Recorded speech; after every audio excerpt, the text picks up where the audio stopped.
জুমার দিন দুপুর 12টার পর আল্লাহর একটি নাম 7 বার পড়ুন, আপনার মনের সকল আশা পূরণ হবে ইনশাআল্লাহ। জুমার দিনটাকে রাসূল করিম সাল্লাল্লাহু আলাইহি ওয়াসাল্লাম এত বেশি গুরুত্ব তিনি দিয়েছেন, রাসূল বলেছেন জুমার দিনটা তোমরা হেলায় দোলায় কেটে দিও না। এমন কিছু টাইম আছে যেই টাইমে আল্লাহ সুবহানাহু ওয়া তাআলা বান্দার দোয়া কবুল করে থাকে। যদি ওই টাইমে আপনি দোয়া করতে পারেন ইনশাআল্লাহ এটা আরশে আজিমে গিয়ে নক করবে, আপনার সেই দোয়া কখনো ফেরত আসবে না। এই জন্য জুমার দিন হেলায় দোলায় না কাটিয়ে আজান হওয়ার সাথে সাথে মসজিদের মধ্যে চলে যাবেন এবং 12টার পরে আল্লাহর এই নামটি 7 বার পড়বেন এবং তার আগে ছোট্ট একটি দোয়া শিখিয়ে দিব, সেই দোয়াটা পড়বেন ইনশাআল্লাহ। 100% যদি আপনি মন থেকে দোয়া করেন, কথা দিচ্ছি আল্লাহ সুবহানাহু ওয়া তাআলা আপনার সেই দোয়া কবুল করবে। হযরত আনাস রাদিয়াল্লাহু তাআলা আনহু থেকে সম্ভবত হাদিসটা এসেছে যে তিনি বলছেন যে আমি একবার মসজিদের মধ্যে বসেছিলাম, রাসূল করিম সাল্লাল্লাহু আলাইহি ওয়াসাল্লাম আমার পাশেই বসা ছিলেন, আরেক ব্যক্তি পাশে বসে দোয়া করছিলেন যে আল্লাহ আপনি আমারে জান্নাত দিয়েন, আল্লাহ আপনি আমার দুনিয়ার জীবন সুন্দর করে দেন।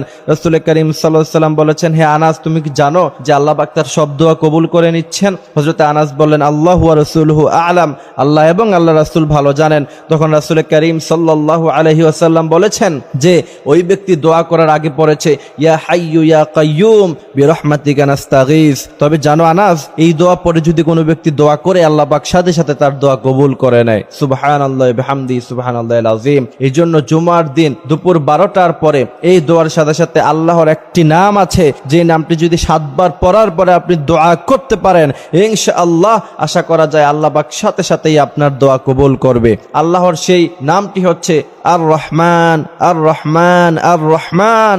আল্লাহর এই নামটি আপনি 7 বার পড়বেন, তার আগে পড়বেন ইয়া হাইয়ু ইয়া কাইয়ুম বিরহমাতিকা নাস্তাগীস।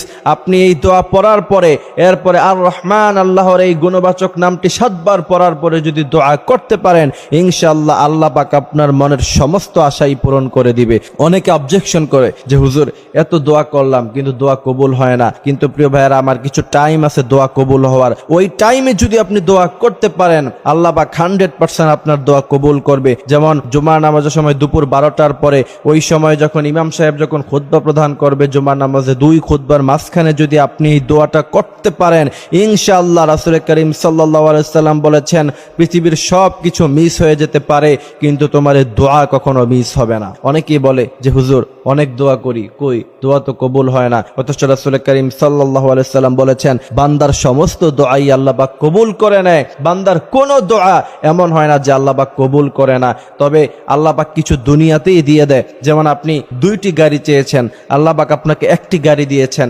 আপনি 2টি ফ্ল্যাট চেয়েছেন আল্লাহর কাছে, আল্লাহ পাক আপনাকে একটি ফ্ল্যাট দিয়েছেন। রাসূল করিম সাল্লাল্লাহু আলাইহি ওয়াসাল্লাম বলেছেন ওই যে অংশটুকুন আপনাকে দেয় নাই, কিয়ামতের ময়দানে কঠিন বিভীষিকাময় দৃশ্যে আল্লাহ পাক আপনাকে ডেকে বলবে বান্দা এদিকে আসো, ওই যে তুমি দুনিয়ায় 2টি গাড়ি চেয়েছিলে আমি তোমাকে একটি দিয়েছিলাম, যাও আজকে আমি তোমাকে জান্নাত দিয়ে দিলাম। সুবহানাল্লাহি ওয়া বিহামদিহি সুবহানাল্লাহিল আযীম। যখন বান্দা চিৎকার দিয়ে বলবে আল্লাহ আপনি যদি আমাকে দুনিয়ায় কিচ্ছু না দিতেন তাহলে আমি আজকে কতই না খুশি হয়ে যেতাম। এই জন্য আমরা হতাশ হয়ে পড়ব না। আল্লাহ পাক বলছেন মুমিন যারা আছে তারা কখন হতাশ হয়ে পড়ে না, তারা দোয়া করতে থাকে। আপনি দেখেন ইউনূস আলাইহিস সালাতু ওয়াস সালাম মাছের পেটে চলে গেছেন, হতাশ হন নাই। ইব্রাহিম আলাইহিস সালাম আগুনের মধ্যে ফালিয়ে দেওয়া হয়েছে, হতাশ হয় না। এই জন্য আমরা কি তিনাদের চাইতে বেশি বড় বিপদে আছি? এই জন্যই তো আল্লাহ বলছেন ইয়া ইবাদিয়াল্লাযীনা আসরাফু আলা আনফুসিহিম লা তাকনাতু মির রাহমাতিল্লাহ। আমার বান্দারা তোমরা কখনো হতাশ হয়ে পড়বা না।